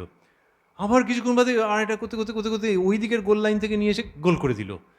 বলি এটা কে, একটু বয়সটা বেশি। তখন আজ বললো, আরে জানেন না, ইনি হচ্ছেন কোচ, ইনি শেখান, ইনিই নেমেছেন। বলে ওই জন্য যে জিনিসটা কীরকম ম্যারমেরে হচ্ছিল, কোচ স্বয়ং নেমে পড়েছেন। ভগবান যখন পৃথিবীতে অবতরণ করছেন, কোচ নামছেন, ভগবান অবতরণ করছেন, এবং তিনি মনুষ্য জীবনের গোলটাকে শিখিয়ে দিচ্ছেন। ঈশ্বর দর্শনই মানুষ জীবনের উদ্দেশ্য। তিনি সেই গোলটাতে আমাদেরকে পৌঁছে দিচ্ছেন, এবং ঈশ্বর স্বয়ং অবতীর্ণ হয়ে এই জিনিস করছেন। এটা কোনো মতে একটা সেমিনার করে প্রতিষ্ঠা করবার বস্তু নয়, কোনো মতে খবরের কাগজে প্রচার করবার মতো সামগ্রী নয়, কোনো মতে তোমার থেকে আমি জিতে গেলাম এই ধরনের কোনো ইস্যু নয়। কেন জিততে যাব? কিন্তু যে অসংখ্য মানুষের মনে হয়েছে যে স্বয়ং ভগবান এর মধ্যে দিয়ে আবির্ভূত হয়েছেন, ইনি এত গভীর কথা বলেন, আবার হাসাতে পারেন তিনি, আর কি ভালোবাসার সঙ্গে বলেন, ওর সঙ্গে আমাদের কোনো ব্যবধান বুঝতে দেন না। কখনো কখনো মেঝেতে নেমে এসে আমাদের সঙ্গে বসেন, দক্ষিণেশ্বরে হয়েছে তো, যে ছোটো খাটটির ওপরে বসে আছেন, কখনো কখনো ভক্তদের মাঝখানে এসে বসেছেন। আরে উনি তো একদম, আমরাই একটু সরে সরে বসেছি, সংকোচ লেগেছে, কিন্তু উনি আমাদের মাঝখানে এসে বসেছেন। দিস ইজ অ্যাবসলিউট অবতরণ, কামিং ডাউন। যে তিনি যেমন ওই ছোটো খাট থেকে মেঝেতে নামছেন, তেমনি কৈলাস কি বৈকুণ্ঠ থেকে কামারপুকুরে অবতরণ করেছেন। পরবর্তীকালে দক্ষিণেশ্বর, ঝামাপুকুর প্রভৃতি স্থানে তাকে আমরা পাচ্ছি। এই অবতীর্ণ যে ভগবান, অবতীর্ণ যে ঈশ্বরীয় সত্তা, তাকে নিয়ে আনন্দ আছে যে তিনি মানুষের মাঝখানে অবতরণ করেছেন এবং তিনি এইগুলো দেখাচ্ছেন। তবে হ্যাঁ, যদি কেউ বলে যে আপনিই ভগবান, আপনি অবতীর্ণ হয়েছেন, শ্রীরামকৃষ্ণ সেই ভাবটাকে ওই রকমভাবে নেননি। এক এক সময় বলেছেন, ওগো আমি তোমাদের দাসের দাস, রেণুর রেণু, গঙ্গারই ঢেউ, ঢেউয়ের কিছু গঙ্গা নয়, এইরকমভাবে যে বলেছেন, সেখান থেকেই লোকে বলেছে তো যে ভগবান এসছেন এবং পুরো ভালোবাসা নিয়ে এসছেন, যে তুমি আমাকে থেকে ভয় পেয়ে দূরে দূরে থাকবে, তুমি আমাকে ফুলমালা দিয়ে পুজো অর্চনা করবে, এইটির জন্য আমি আসিনি। আমি এসেছি এই দেহে থেকেই যে এই লোকের মধ্যে থেকে এই লোকোত্তীর্ণ বার্তা দেওয়ার জন্য, এই শান্ত জীবনের মধ্যে, শান্ত দেহের মধ্যে থেকে অনন্তের ব্যঞ্জনা ধ্বনিত করবার জন্যই আমি এসেছি। সেই শ্রীরামকৃষ্ণ বিবাহ করেছেন। বিবাহ না করলেও পারতেন, যদি ভাবতাম যে তিনি ব্রহ্মচারী, যদি ভাবতাম তিনি গেরুয়া কাপড় পরা একজন সন্ন্যাসী। এখন সন্ন্যাসী যদি এখানে ধরেন, এখানে যদি এক্ষুনি সভাস্থলে ঢোকেন, সবাই খুব শশব্যস্ত হয়ে যাবেন যে ও মহারাজ এসছেন, মহারাজ এসছেন। তো শ্রীরামকৃষ্ণ যদি একজন গেরুয়া পরা সন্ন্যাসী হতেন, তাহলে কি কিছু তার প্রতি আমাদের শ্রদ্ধাভক্তি কমতি হতো? তাহলে বিয়ে করলেন কেন? ওই যে বিবাহ করছেন, সেটা আজকের সন্ধ্যায় আমাদের আলোচ্য নয়, কিন্তু গৃহী মানুষের সঙ্গে আইডেন্টিটি দেখাচ্ছেন যে গৃহ বিবাহ করেছেন তার ওই ধর্মপত্নী, কিন্তু তার সঙ্গে কীরকম জীবনযাপন করছেন, আরে তাকে পুজোও করলেন। আচ্ছা, পুজো করা মানে তাহলে কি সংসার জীবনটা একটু অন্যরকম হয়ে গেল? তা কেন? এই তো কাশীপুরে ঠাকুরের জন্য তিনি গেঁড়ি গুগলি সেই সব ধরে রেঁধে টেঁধে দিচ্ছেন, দক্ষিণেশ্বরে ষোড়শী পুজো পড়েছেন, আর কাশীপুরে ঠাকুরের জন্য ওই একটু সুজির পায়েস এটা ওটা যেগুলো গলা দিয়ে ঢুকবে। তাহলে যাকে ষোড়শী পুজো করেছেন সেই তিনি আবার সুজির পায়েস রাঁধছেন। এ তো অপূর্ব। দেখো, এর মধ্যে একটা অনন্ত ব্যঞ্জনা আছে, যে যাকে তুমি শুধু একটা মেয়ে বলে ভাবো, যাকে বিয়ে করেছো বলে ভাবো, যাকে তুমি তোমার বর বলে ভাবো, এইগুলো লৌকিক দিক দিয়ে ঠিক আছে, কিন্তু তার থেকেও বেশি এর মধ্যে ব্যঞ্জনা আছে। তো কারণ তুমি ওই শব্দটা ভুলে গেলে নাকি, সহধর্মিণী, যে ধর্মপথের সঙ্গী তোমার। তো এই যে জায়গা শ্রীরামকৃষ্ণ নিয়ে আসছেন, এবং সেটার কালমিনেশন কোথায় হচ্ছে? কাশীপুরে যখন বলছেন যে তোমাকে অনেক বেশি করতে হবে, এ আর এমন কি করেছে তোমাকে ঢের বেশি করতে হবে। মা শারদাকে বলছেন যে কলকাতার লোকগুলো অন্ধকারে পোকার মতো কিলবিল করছে, তুমি তাদের দেখো। এই যে বলছেন শ্রীরামকৃষ্ণ, এই ইনি অবতীর্ণ, নতুন রূপে অবতীর্ণ হয়েছেন, আর তার অবতারের সঙ্গিনী শ্রী শ্রী মা, এবং দুজনেই ওই রকম করেছেন যে বুঝতে দিচ্ছেন না। শ্রী শ্রী মাও বুঝতে দিচ্ছেন না। আমাদের এই পুরো আলোচনা অসম্পূর্ণ থেকে যাবে আজকের এই পুণ্যতিথিতে যদি ঠাকুরের সঙ্গে মায়ের প্রসঙ্গের মধ্যে আমরা স্বাভাবিকভাবে না ঢুকে যাই। স্বাভাবিকভাবে, যেমন লোকে বলে না যে আলো বাতাস, সেরকমই রামকৃষ্ণ সারদা একসঙ্গে উচ্চারণের মতো, যে দুটোই না থাকলে হবে কি করে? আলো না থাকলে কি করে বাঁচা যায় নাকি? আবার আলো আছে, বায়ু নেই, বাঁচা যায় নাকি? অতএব রামকৃষ্ণ আছেন, সারদা নেই, হয় নাকি? আর সারদা আছেন, রামকৃষ্ণ নেই, হাঁপিয়ে মরে যাব। সুতরাং এই দুজনকে মিলে আমাদের অস্তিত্ব, ওই অবতার এবং অবতার সঙ্গিনী, এই মিলে এক অপূর্ব জায়গা। আর তারা কখনো নিজে মুখে বলছেন না যে এসো আমাকে পুজো করো। কিরকম মজা করে বলছেন যে রামচন্দ্র যখন যাচ্ছেন, তখন না ঋষিরা তারা সকলে রামচন্দ্রকে চিনতে পারেন নাই, কিরম গল্পের মতো করে বলছেন। তো ভরদ্বাজাদি 12 জন ঋষি চিনেছিলেন, আর অন্যেরা তাকে বলছেন যে দশরথের বেটা। তো দশরথের বেটা যখন বলছে, মানে তারাও খুব ভালোবাসছে, শ্রদ্ধা করছে, কিন্তু বলছে ওই যে দশরথের বেটা। মানে এখনকার দিনে হচ্ছে যে আধার কার্ড নম্বর এত, এরকম আর কি ভঙ্গিটা কতকটা, যে তিনি এসেছেন মানে ওই বুঝে গেছি, ব্যাপারটা বুঝে গেছি। কিন্তু এই যে মানব শরীরের মধ্যে এই আধার কার্ড দিয়ে, ঠাকুর আজকে যদি জীবন্ত থাকতেন তাকে হয়তো আধার কার্ড নিতে হতো, কিন্তু আধার কার্ড যিনি নিচ্ছেন তার আধারটি অন্যরকম, সেইখানে দৈবী সত্তার উপস্থিতি। সুতরাং আধার কার্ড সত্য হলেও ওই আধারটি সত্য, আরও বড় সত্য, চিরন্তন সত্য। আধার কার্ড হচ্ছে শান্ত, স্বযুক্ত অন্ত। একটা কার্ড ছিঁড়েও ফেলতে পারি, ভবিষ্যতে ভারতবর্ষে অন্য কোনো পদ্ধতি হতে পারে। তো এই তো লোকে জানতো প্যান কার্ড মানেই ঠিক আছে, ভোটার কার্ড মানেই ঠিক আছে, বললো না আধার কার্ড। এখনও লোকে ভয়ে ভয়ে থাকে যে আবার অন্য কিছু বলবে না তো চোখে আধার দেখবো একেবারে। তো এই যে এইটি হচ্ছে শান্ত, যে এর অন্ত আছে, বাবা কি করবে কে জানে, কিন্তু তার ভেতরে যে আধার এবং সেইখানে যে ভগবানের উপস্থিতি, ওইখান থেকে উত্থিত হচ্ছে অনন্তের ব্যঞ্জনা। শ্রীরামকৃষ্ণের মধ্যে এই যে জায়গা আমরা পাচ্ছি, তিনি বলছেন যে আরে রামচন্দ্রকে জানো চিনতে পারেনি। 12 জন ঋষি তারা বলেছিলেন যে আপনি সেই সচ্চিদানন্দ, আর বাকিরা বলেছিল দশরথের বেটা, অর্থাৎ দশরথের ছেলেটা খুব ভালো হয়েছে। হ্যাঁ, এইরকম যে তাদের ভঙ্গি, চিনতে পারা যায় না। অবতার যখন অবতীর্ণ হন তখন তাকে চিনতে পারা যায় না। কে তুমি এলে এবার প্রেমিক উদাসীর ভানে, বা প্রেমিক উদাসীর বেশে, যাই হোক, গানের মধ্যে আছে কে তুমি এলে এবার, তোমার যমুনা সরজু কোথা লীলা গঙ্গা পুলিনে। যে যমুনার তীরেও তোমায় দেখতে পাচ্ছি না, সরজুর তীরেও নয়, এই যে গঙ্গা পুলিনে, গঙ্গার ধারে তোমার যে লীলা, আমি না তোমাকে ধরতে পারছি না। কে তুমি এলে এবার প্রেমিক উদাসীর ভানে। এই যে প্রেমিক উদাসীর বেশে তুমি যে এসেছো, এই কোথায় যেন একটা মিল পাচ্ছি, যে সরজুর তীরে আর যমুনার তীরে যিনি যিনি লীলা করে গেছেন, এই গঙ্গার তীরে তুমি নিজেকে লুকিয়ে রেখেছো তোমার মধ্যে, তাদেরকেই যেন বুঝতে বুঝতে পারছি। আর হাঁটু গেড়ে বসে হাত জোর করে তার দিকে তাকিয়ে সেই তিনিও আভাসে ইঙ্গিতে বলেছিলেন যে, মানে ভঙ্গিটা হচ্ছে যে স্যার আমি কি বলবো, স্যারটা ওই সম্মানার্থে যদি ধরি, যে বলি, গিরিশ তুমি যে 5 জনকে বলে বেড়াও, তা তুমি নিজে কি দেখেছো, কি বুঝেছো? তখন তিনি বললেন যে ব্যাস বাল্মীকি যার ইয়ত্তা করতে পারেননি, আমি তার সম্বন্ধে অধিক কী আর বলবো, কে তুমি এলে এবার প্রেমিক উদাসীর ভানে। তো ওই যে ব্যাস বাল্মীকি কৃষ্ণ রাম সম্পর্কে তাঁরা লিখে উঠতে পারেননি, যত লিখেছেন মনে হচ্ছে আরও যেন রয়ে গেছে অনন্তের ব্যঞ্জনা। আর আজকে দুপুরবেলায় আপনি আমায় জিজ্ঞেস করছেন যে আমি কি বুঝেছি, কি বলবো, দেখেছি, আমি কি করে বলবো? তিনি বলেন, তোমাদের আর কি বলবো, আশীর্বাদ করি তোমাদের চৈতন্য হোক। এই যে শ্রীরামকৃষ্ণ বলছেন, ওইখান থেকে দেখছি যে অনন্তের অপূর্ব আভাস। আর ওই যে তিনি বললেন যে রামচন্দ্র যখন এসেছিলেন তখন 12 জন ঋষি চিনতে পেরেছিলেন। হিয়ার উই হ্যাভ নট নাট্যকার গিরিশচন্দ্র ঘোষ। ঠাকুরের সন্তানদের কথা ছেড়ে দিচ্ছি, কিন্তু তিনি তো ওই কাশীপুরে 1 জানুয়ারি 1886 বললেন যে ব্যাস বাল্মীকি যার ইয়ত্তা করতে পারেননি, তার সম্বন্ধে অধিকার আমি কি বলবো। অল্প কিছু মানুষ তাঁরা শ্রীরামকৃষ্ণকে চিনছেন যে অবতার স্বয়ং অবতীর্ণ হয়েছেন। যখন কেউ কেউ এটাতে ডিবেট করেছেন যে এরকম কি হয় নাকি, যে সেই সচ্চিদানন্দ তিনি মানুষের রূপ ধরে এসছেন, এরকম কি হয়? সেই ভগবানকে অনেক শাস্ত্র পড়ে, অনেক সাধনা করে তাকে বুঝতে হবে, তবে হবে। এইটা শ্রীরামকৃষ্ণ কি সুন্দর করে বুঝিয়েছেন। তিনি কখনো বলেননি আমি অবতার, এরমভাবে বলছেন না, কিন্তু অবতার যে আসেন, ভগবান যে একটা রূপ ধরে আসেন, আরে এটা বিশ্বাস করতে হয় জানো। কেউ যদি ভাবে চান করব, গঙ্গায় চান, মজার জিনিস বলছেন যে কেউ যদি ভাবে গঙ্গায় গঙ্গায় চান, আমার বলতে বলতে হাসি পেয়ে যাচ্ছে, যে কেউ যদি ভাবে গঙ্গায় চান করব, তাহলে কি তাকে হরিদ্বার থেকে গঙ্গাসাগর পর্যন্ত চান করতে করতে যেতে হয় নাকি? তো সে যে কোনো জায়গায় গিয়ে চান করলেই হয়। অন্য জায়গায়ও বলেছেন গঙ্গা স্পর্শ করলে হরিদ্বার থেকে গঙ্গাসাগর পর্যন্ত হয় নাকি? এইটা শুনে কেউ কেউ মানে যারা ট্যুর অপারেটর তারা হয়তো দুঃখিত হয়ে পড়বেন যে না, ওই আগেরটা বেশ ভালোই লাগছিল ওটা শুনলে, কিন্তু যাই হোক এখানে শ্রীরামকৃষ্ণ বলছেন যে তাহলে তো তোমার একটা জায়গাতে গেলেই তো হয়। সেই রকম ওই ভগবান তাহলে হরিদ্বার থেকে গঙ্গাসাগর বললে বিরাট স্প্যান, আরও বাড়িয়ে নাও অনন্ত তিনি। কিন্তু জানবে তোমার বাড়ির কাছের যে গঙ্গার ঘাট, সেখানে গিয়ে যদি স্নান করো তাহলে সেই গঙ্গাকেই স্পর্শ করা হলো, গঙ্গার জলই মাথায় দেওয়া হলো।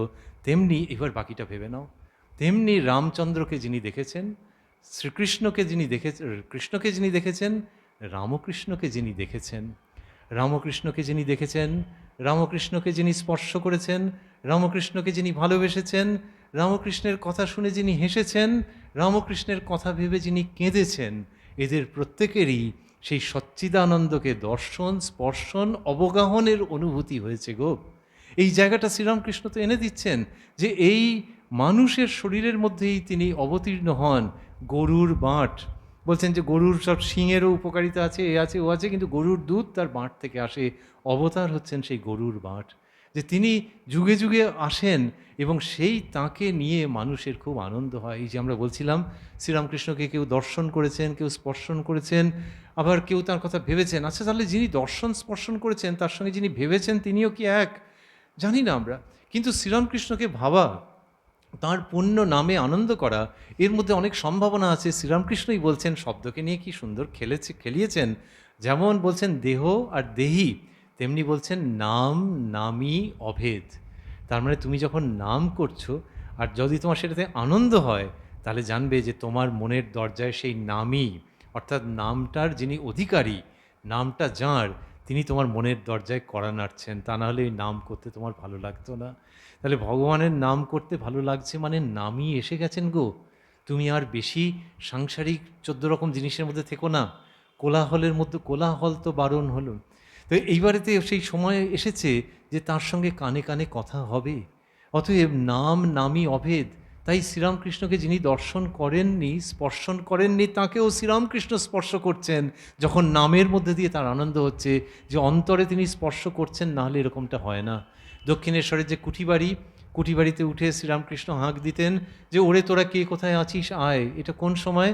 যখন তিনি নিজেই বলছেন যে জানো গৃহী লোকেদের সঙ্গে কথা বলে বলে আর পারছি নে, মানে তারা সংসারের কথা বড্ড বলছে, আর মা দেখিয়ে দিয়েছেন যে সব ত্যাগী ছেলেরা আসবে, কই আসছে কই। তো সেই জন্য বিকেল গড়িয়ে যখন সন্ধে হচ্ছে কুঠিবাড়ির ছাদে গিয়ে ওরে তোরা কে কোথায় আছিস আয়, ভাবখানা যে ডাকলে যেন তারা শুনতে পাবে। কি শিশুর মতো একটা আরতি, যে পয়সা করির জন্য বলছেন না, ডাক্তার বদ্যি মোক্তারের জন্য বলছেন না, বলছেন সেই ছেলেগুলো মা যাতে দেখিয়েছে তারা গেল কোথায়, আরেকটা দিনও তো চলে গেল, ওরে তোরা কে কোথায় আছিস আয়।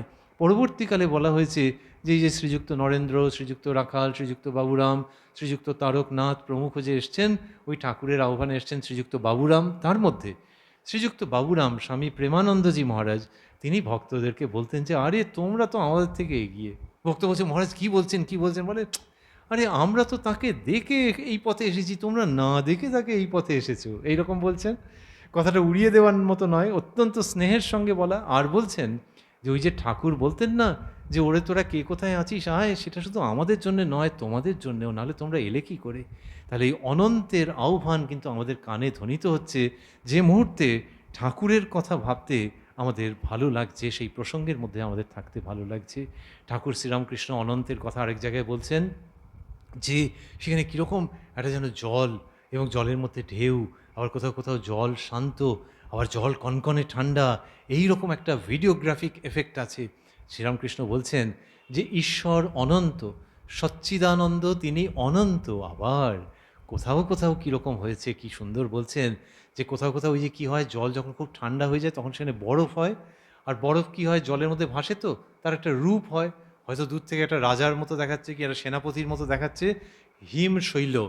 শ্রীরামকৃষ্ণ এই উদাহরণটা দিচ্ছেন পৃথিবীর মধ্যে একমাত্র তার কাছ থেকে আমরা পাচ্ছি, আর কোথাও পাচ্ছি না। তিনি বলছেন যে সচ্চিদানন্দ সমুদ্র, কোথাও কুল কিনারা নাই, ওই অনন্তের ব্যঞ্জনা। যে তোমার যদি নিরাকারকে ভালো লাগে, এই জগতের মধ্যে এক চৈতন্য স্বরূপকে ভালো লাগে, তাহলে শোনো না এই প্রসঙ্গটা, যে ঈশ্বর হচ্ছেন সেই সচ্চিদানন্দ সমুদ্র যার কোন কিনা কোনো কুল কিনারা নাই। আর সেই সচ্চিদানন্দ সমুদ্রের মাঝে মাঝে মাঝে, সেই সচ্চিদানন্দ সমুদ্রের মাঝে মাঝে ভক্তি হিমে জল জমে বরফ হয়। কি অসাধারণ কথা! যে তোমাকে তার জন্য থার্মোমিটার নিয়ে বেরোতে হবে না, ওশেনোগ্রাফি জানতে হবে না, জানবে যে ওই সমুদ্রের মধ্যে কোনো কোনো জায়গায় অত্যন্ত ঠান্ডা হয়ে গেছে, ওই জন্য বরফ হয়েছে। তেমনি মানুষের মনের মধ্যে যে ভক্তি থাকে না, ভক্তির একটা হিম থাকে। ভক্তি কি করে, ওই সচ্চিদানন্দ সাগর, অনন্ত সাগর, তাকে যেন প্রার্থনা করে যে অনন্তকে আমি ধরতে পারছি না, কুল কিনারা করতে পারছি না, আমার ইচ্ছে করছে তোমাকে নতুন কাপড় পরাবো, আমার ইচ্ছে করছে তোমাকে ধূপ দেখাবো, আমার ইচ্ছে করছে তোমাকে মিষ্টান্ন নিবেদন করব, আমার ইচ্ছে করছে যে তোমার সামনে সাষ্টাঙ্গ প্রণিপাত করব। ওই যে তোমার ওই একটা কোনো রূপ, সেই রূপকে নিয়ে আনন্দ করতে ইচ্ছে করছে, আমি সেই অনন্তকে ধরতে পারছি না গো। এই যে ভক্তিহীন, তাতে ওই সচ্চিদানন্দ সাগর স্থানে স্থানে বরফের রূপ নেয়, এবং তখনই পাওয়া যায় কালী, কৃষ্ণ, মহাদেব, অথবা সেই তাকে যে হাত বাড়িয়ে নাড়ু খেতে চায়, এবং যার কথা ভেবে হয়তো গভীর রাত্রেও একজন শুদ্ধচিত্ত পুরুষ বা নারীর চোখে জল এসে যায়। এই যে তিনি সেই সচ্চিদানন্দ, তিনি ভক্তি হিমে যেন ওই রকম একটা অ্যাবস্ট্র্যাক্ট এন্টিটি হয়ে থাকতে পারছেন না, তিনি রূপ নিচ্ছেন ভক্তের কল্যাণের জন্যে, ভক্তের মঙ্গলের জন্য। ভক্ত যে শাঁখ বাজাবে, কাপড় নিবেদন, বস্ত্র নিবেদন করবে, ধূপ দেখাবে, মিষ্টান্ন নিবেদন করবে, প্রণাম করবে, এই তার ভক্তি হিমের আরতির জন্যে তিনি রূপ ধরছেন। এই রূপ এবং অরূপের অদ্ভুত অধ্যাত্ম কাব্য শ্রী শ্রী রামকৃষ্ণ কথামৃত। সেইখানে দেখছি যে জীবন ছোট্ট শান্ত, কিন্তু তার মধ্যে অনন্তের ব্যঞ্জনা। আর যেটি ভাবতে ভাবতে শেষ করব, সেটি হচ্ছে তিনিই বলছেন এগুলো সব রূপচিত্র, প্রত্যেকটি আমাদের জানা, কিন্তু তার মধ্যে অজানা রাজত্বের সন্ধান। অজানা রাজত্ব কীরম জানো? একটা পাঁচিল আছে, একটা পাঁচিল আছে, সেই পাঁচিলটা শ্রীরামকৃষ্ণের বক্তব্যটা এরকমই যে ইঁটগুলো একটু পলেস্তারা খসা কিছু কী রকম যেন একটা পুরনো পুরনো যেন একটা পাঁচিল, আর সেই পাঁচিলের ওপারে যে কি আছে জানি না, পাঁচিলটা বেশ উঁচু, পাঁচিলের ওপারটাতে যে কি আছে জানি না। এইবার একটা লোক বলল যে আচ্ছা ওই ওই আরেকটুখানি এগিয়ে গেলে ওখানে একটা ফোকর মতো আছে না, একটা গর্ত মতো আছে না? বলে হ্যাঁ। সেইখানে গিয়ে যখন একজন চোখ মেলল, বলল উড়িয়ে বাবা, ওদিকে অনন্ত মাঠ, বিস্তীর্ণ মাঠ, আর ভঙ্গিটা হচ্ছে যে আমাদের এই বস্তি, এইখানে এই যে পাঁচিল, আমাদের যে সীমাবদ্ধ জীবন, আমাদের যে ক্লিন্ন জীবন, তার মধ্যে জানতামই না, একবার ওই ফোকরে যেই চোখ রেখেছি দেখছি ওইদিকে ধু ধু মাঠ। এই মাঠের একটা অপূর্ব সৌন্দর্য থাকে, তো শীতকালে যখন ওই সকালের দিকে হিম পড়ে তখন মাঠ দেখতে কি অপূর্ব লাগে, মনে হয় শ্রেষ্ঠ সৃষ্টিগুলোর মধ্যে একটা। আর শ্রীরামকৃষ্ণ বলছেন অনন্ত মাঠ, ওই মাঝখানটাতে একটা ফোকর। তেমনি এই যে জগৎ প্রপঞ্চ রয়েছে তার মধ্যে অবতার একটি ফোকর, যার মধ্যে দিয়ে সেই অনন্তকে দেখতে পাওয়া যায়। এ কি অপূর্ব কাব্য! শ্রীরামকৃষ্ণ সেটি আমাদের কাছে আনছেন, যে বস্তির জীবন, তাদেরকে আমরা খাটো করছি না, কিন্তু এর সঙ্গে ঝগড়া, ওর সঙ্গে মনোমালিন্য, এখানে অসুবিধে, ওখানে এই, ওখানে তাই, এটা কীরকম যেন একটা সীমাবদ্ধ জীবন। কিন্তু তার মধ্যে দিয়ে যদি একবার ওই ফোকরে চোখ রাখতে পারো, তাহলে দেখবে অনন্ত জীবন তোমার জন্য অপেক্ষায় রয়েছে, অনন্ত সম্ভাবনার অপেক্ষায় রয়েছে। এবং সেই মাঠকে কে না জানে, যে ওইরকম একটা দৃশ্যকে যদি লোকে দেখে, কেউ যদি বেড়াতে যায়, অনেকে আছে তো যে বছরে একবার করে বেড়াতে গেল, সব সময় এই অভিজ্ঞতা হয় যে বেড়াতে গেলে মনটা প্রসারিত হয়ে যায়। বেড়ানোর পর আর সেই ঝগড়াঝাঁটি এটা ওটার মধ্যে মন যেতে চায় না। তবে সংসার তো আবার কিছুদিন বাদে হয়তো মনটা ওই রকমভাবে সীমিত হয়ে যায়, কিন্তু বেড়াতে গেলে মন খুব প্রসারিত হয়। যদি পাহাড়, সমুদ্র দেখতে পাওয়া যায়, মনের প্রসার আসে। বস্তির মধ্যে যারা আছেন, অনেক সময় ফ্ল্যাট বাড়িকে লোকে বলে বড় লোকের বস্তি, তো বস্তির মধ্যে যারা রয়েছেন, সেটা যেভাবেই হোক না কেন, ওই যে থাকাটা, তার মধ্যে যত ওই ফোকরটার মধ্যে দিয়ে একজন চোখ রাখতে পারবে, রোজ যদি সকালে একবার করে রাখে, তাহলে এই অনন্ত মাঠকে দেখতে দেখতে হবে কি, তার মনের মধ্যে প্রসারতা এসে যাবে, এবং এই শান্ত জীবনের মধ্যে অনন্ত আনন্দের সে অংশীদার হতে আরম্ভ করবে। আমরা যে জগৎ জীবনের মধ্যে রয়েছি, সেই যে বলছি, বড়লোক গরিব লোক যাই হোক না কেন, আমাদের একটা সীমিত অস্তিত্ব। এই সীমিত অস্তিত্বের মধ্যে তাদের ওদিকে একটা পাঁচিল রয়েছে, সেই পাঁচিলের মধ্যে যে ফোকর, তিনিই হচ্ছেন শ্রীরামকৃষ্ণ।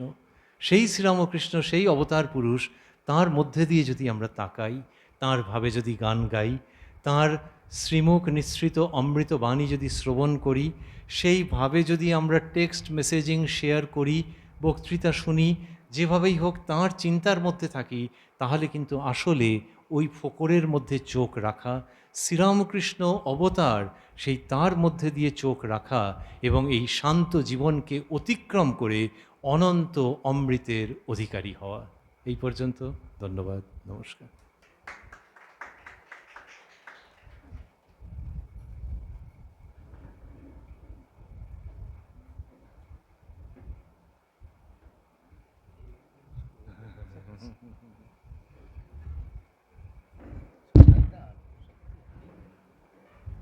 আপনাদের এখানে